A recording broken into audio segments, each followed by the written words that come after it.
તો લગભગ મોસ્ટ ઓફલી છે ને બધા વૃક્ષ ચોંટી ગયા છે. આખો રોડ છે ને બ્લોક કરી દીધા. ક્યાંય ઉધી છે, આમ છે, આ બાજુ છે, આગળ પાણી કરી દેવાનું. હવે થાય જો વીજળી છે જોરદાર.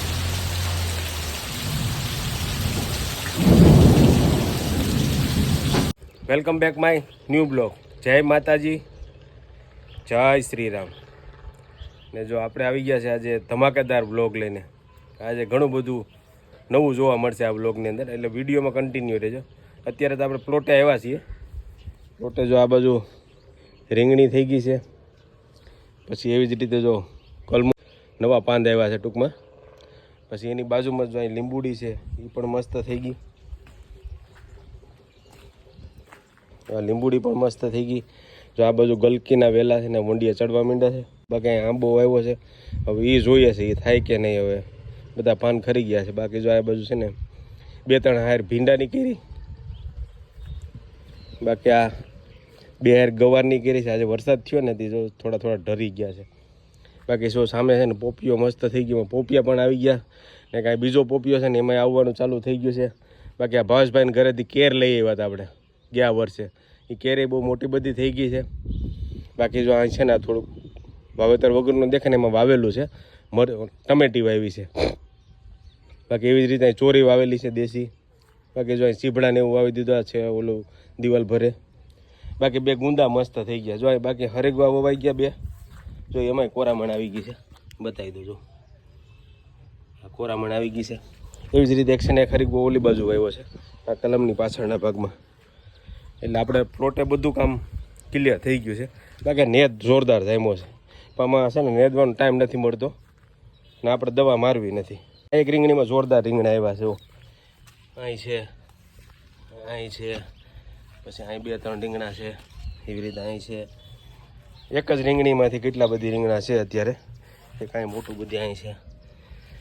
બાકી દાડમડી થઈ ગઈ છે. એવી જ રીતે જ અહીં વાલોર વાવી દીધી આ ક્યારામાં. એટલે બધું વાવેતર થઈ ગયું છે કમ્પ્લીટ પ્લોટની અંદર. તો વિડીયોમાં કન્ટિન્યુ રહેજો, આજ ઘણું બધું જોવા મળશે નવું, એટલે વિડીયોમાં કન્ટિન્યુ રહેજો.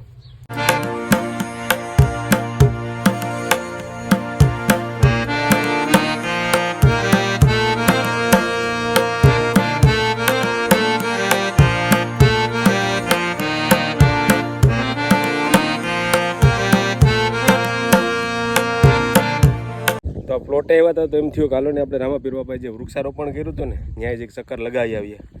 વૃક્ષ કેમ બધા ચોંટી ગયા છે કે. તો ફાઇનલી આપણે પૂગી ગયા વૃક્ષારોપણ કર્યું હતું ને ત્યાં. તો લગભગ મોસ્ટ ઓફલી છે ને બધા વૃક્ષ ચોંટી ગયા છે. લગભગ એકેય વૃક્ષ છે ને ફેલ નથી ગયું. બાકી એને પાણી પાવાનું ચાલુ કરી દીધું. જો નળી બળી પડ્યું છે જે અંદર. બાકી જો આ બહારની સાઈડ છે ને જો નેતની દવા છાંટી દીધી. અંદર નેત છે એટલે અંદર નથી છાંટવાની, કારણ કે આ વૃક્ષોને નુકસાન કરતી હોય ને એટલે. તો વૃક્ષો મસ્ત ચોંટી ગયા બધા ને 2 વર્ષની અંદર આખું જંગલ થઈ જાય. બાકી કોમેન્ટમાં જય રામદેવ પીર લખવાનું ભૂલતા નહીં. બાકી જો અહીં છે ને અહીં એક ડેરી છે, ત્યાં પહેલાં છે ને 3-4 વર્ષ પહેલાં મંડપ થયો હતો રામદેવ પીર મહારાજનો, એટલે એક ડેરી ત્યાં કરી ને કે અમારા જૂનું મંદિર છે રામાપીર બાપાનું. તો કોમેન્ટમાં જે રામદેવ પીર લખવાનું ભૂલતા નહીં. બાકી જો આ બાજુ બધે છે ને વૃક્ષ ચોંટી ગયા એકદમ 1 નંબર. બાકી ઓક્સિજનનું ઘર પીપળો. વૃક્ષમાં આના જેટલું કોઈ ઓક્સિજન આપે નહીં પીપળા જેટલું. બાકી જો આ હોલો જો કેવડો મોટો બધી થઈ ગયો વડલો. બાકી બધા અલગ અલગ વૃક્ષ છે આમાં. બાકી જો ફેન્સિંગ કરી નાખ્યું, તાર બાર મારી દીધા, એટલે છે ને આ ઢોર રખડતા હોય ને બધા આવે નહીં. જો ભેહું બધી રખડે નહીં અંદર ઘરે નહીં, એટલે વૃક્ષને કંઈ ઈજા થાય નહીં ને ઉજરી જાય બધા. તો હાલો હવે એક માવો બાવો ખાઈએ પછી વિડીયો કન્ટિન્યુ કરીએ. બાકી વિડીયોમાં જ કન્ટિન્યુ રહેજો, આ ધમાકો જ થવાનો છે.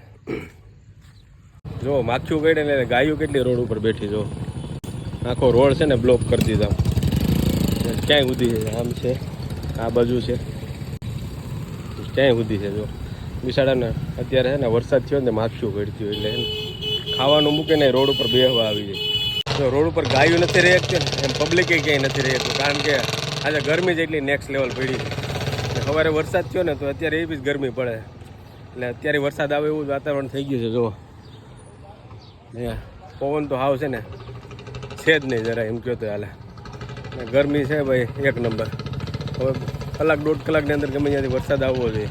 તો ફાઇનલી મિત્રો જો વરસાદ આવ્યો ધોધમાર, એક નંબર વરસાદ આવ્યો. આપણે કહેતા હોય ને કે ગરમી છે ભાઈ, ગરમી તો હોય ને, કારણ કે વસંત ઋતુ હાલે છે. જોવો તો ખરા આગળ પાણી પાણી કરી દેવાનું. બાકી રોડ ઉપર ઊભા છે આપણે, વાહને આવતા હોય એટલે ધ્યાન રાખવું પડે. જો આમ કંઈ દેખાતું નથી એવો વરસાદ આવે.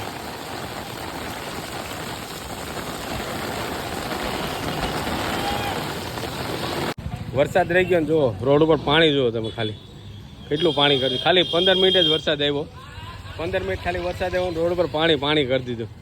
તો ફાઇનલી આપણે કીધું હતું ને કે ધમાકેદાર વિડીયો બનવાનો છે. એ આંબાલાલે કાલે કીધું હતું આગાહીમાં કે ધમાકેદાર વરસાદની એન્ટ્રી થવાની. તો ફાઇનલી મિત્રો જુઓ વાદળ જુઓ ને આમ પાણી જુઓ તમે રોડ ઉપર. ને વરસાદ થઈ ગયો છે કે બહુ, 2-3 વાર આવ્યો છે આખા દિવસની અંદર. નદીઓમાં પાણી આવી ગયા છે. અમારી મેઘલ નદીમાં પાણી આવી ગયું, અમારા ગામની કાલિંદ્રી નદી છે ને એમાંય પાણી આવી ગયું છે. જો આ બધા નાળા બાલા છે ને સલકાઈ ગયા. હવે જો કેટલું પાણી જાય છે. બાકી આ બાજુ જો વાદળ જુઓ, ખાલી જોજો કડાકો થવાનો છે.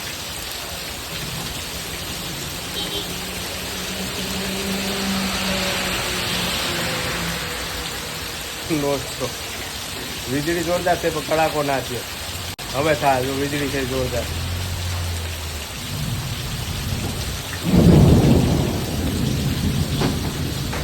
તો જો ધમાકેદાર વીજળી થાય છે ને ધમાકેદાર વરસાદ ગાજે છે ને જો વરસાદી એકદમ ચાલુ છે.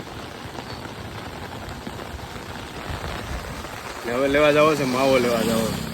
પેલા માવો લઈ આવીએ પછી વરસાદની મોજ માણીએ. મોજ એટલે કે આપણે કંઈ પલરવાનું થતું નથી, કારણ કે શરદી તો ઓલરેડી 2-3 દિવસથી છે જ આપણે, એટલે એ વીજળી થાય. ગાયજો જોરદાર ગાયજો.